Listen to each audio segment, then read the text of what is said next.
I've played the Moonlight Peaks demo not once but twice, and I have to say I loved it. Even though the focus of this demo is on decorating, I've tried to make use of all the mechanics that were implemented in the demo, and after trying them all, these are the things that make me really look forward to the release of this game. If you don't know anything about Moonlight Peaks, this game is an upcoming farming sim where you experience life as a vampire and embark on a magical adventure under the moonlit sky. Yes, in this game, you work at night and go to bed when the sun comes out. You'll master the art of potion making and spell casting, tend to your supernatural farm, and make your mark on this magical town. You'll befriend the local werewolves, witches, and mermaids, and maybe even find eternal love. This demo is available for a limited time and you can play it on PC. I played it on my Steam Deck and it was super smooth. So with all of that out of the way, here are the 10 reasons why I'm really excited about this game. Number 1 is the unique setting and character backstory. With the amount of farming sims coming out what it seems like every month lately, finding one that is truly unique is becoming harder and harder, but Moonlight Peaks feels already different. Playing as a supernatural being opens up lots of possibilities, and I'm really liking what the developers are doing so far. In the demo, you can get a taste of what it's like to work on your farm at night and go to bed before the sun comes out. I really like the animations they added when the sun is too strong and your character is about to pass out. During the demo, every morning you'll receive letters in the mail from mom giving context to the situation you're in. You've decided to leave your parents' house and move back to the old farm in Moonlight Peaks. Your father Dracula is not very happy about this decision, and he even says so in a letter he sends later in the demo. On the last letter from mom, there is a mention of both of them coming to visit, and I wonder if we would get to see the Dracula family at some point. It also seems like people in town are not in good terms with Dracula, so I'm excited to see that part of the story unfold with the other townsfolk. Number 2, the twist on magical crops and spooky farm animals. We get a glimpse at different supernatural crops and farm animals as well as the farming mechanics of the game, and I was very impressed. For being a demo not focused on farming, we got to see a wide variety of crops. For the demo, you get sent different seeds during the first few days, but you can also buy them from Javis, the magic toad, or find them in dig spots around the farm. Some of the herbs have a supernatural twist, and I hope we see even more of these because it really adds to the magical, spooky vibe of the game. I really enjoy the garden beds and drying racks for the herbs.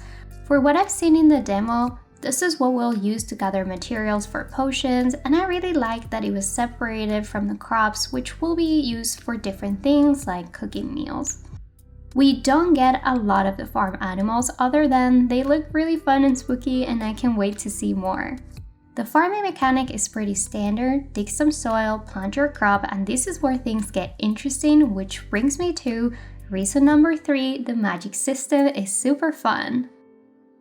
In order to cast a spell, you have to select your wand from the tool ring and choose the spell you want to cast. Then you'll play a minigame where you have to follow a pattern showed on the screen with your joystick. So far in this demo, they are showcasing 4 different spells. My favorites were the Arbor Levitant spell to move trees out of the way without having to cut them down, and the Maturiato spell to make your crops grow immediately. I'm sure we will have to gradually unlock those spells, but seeing how well they work already in this demo make me really excited for what's to come.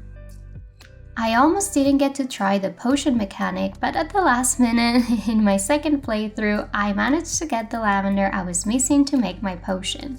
Because it was a very last minute thing, I don't think I understood how the minigame worked very well. I think you just have to click inside the range showed in the circle, but I click outside and I still got my potion. I would love to see a magic vase demo at some point. I think that would be really fun. On number 4, following the magic theme is shape-shifting. I am not sure about this, but we might potentially have up to 4 shape-shifting options instead of just one, and I got so excited when I saw this. I mean, shifting into a cute bat is already amazing, but having additional forms to shift into would be even better. And I can even imagine what those would be like. I might be wrong, but when you click on the shapeshifting menu, 4 options appear, and it looks like in the future you might be able to select a different one. And I just can't wait to find out.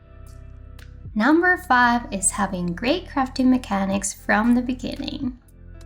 I might get a bit repetitive here, but for being only a demo, I was so surprised to see so many different mechanics implemented and to see that everything actually worked really well. We get to try the crafting bench, the loom, and the furnace. I'm sure the way these machines work will change significantly when the game finally releases, but some things I really liked so far. The crafting queue at the craft bench.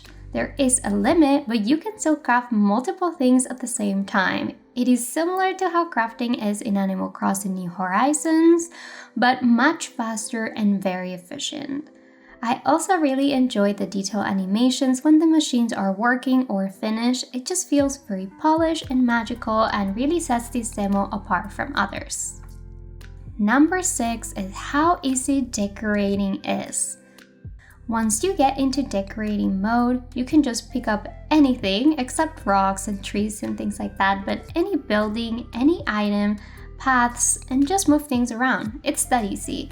They also added a crazy amount of items in this demo to decorate the farm with. There are also lots of colorways per item, and I wonder if in the future they will make a customization bench or something like that to change colors instead of being individual items in the catalog. I also liked that for the demo you could choose between buying the items or crafting them yourself, and this came in handy for the items I didn't have enough materials for, but in the release I hope that there are some exclusive items in the shop, so there's a reason to go buy the items. One thing I discovered at the very end is that you can place the flowers you pick up around your farm anywhere you want. No need to buy potted flowers if you don't want to. Number 7, paths are great so far.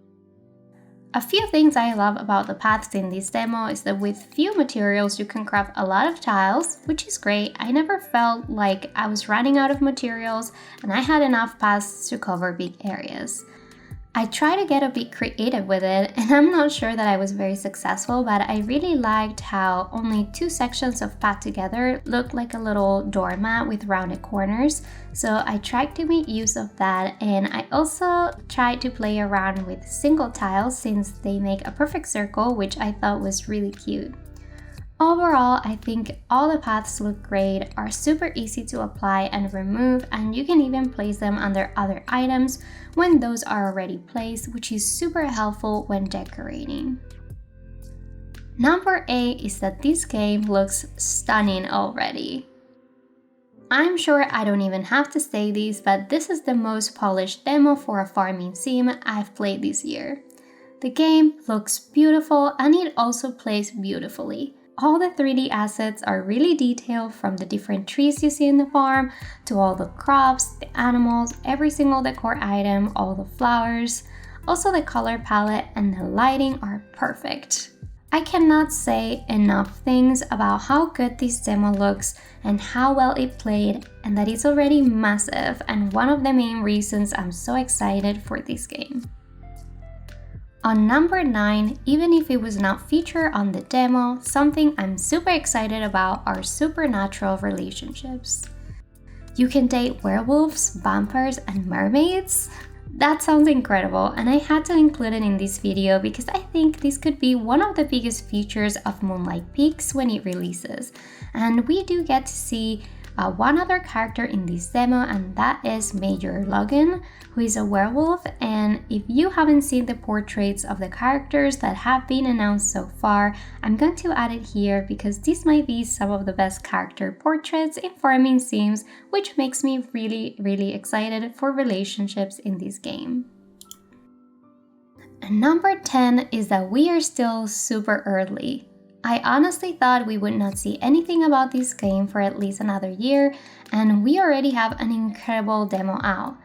That gives me so much hope and excitement that this game is going to be one of the best farming sims coming up in the next few years.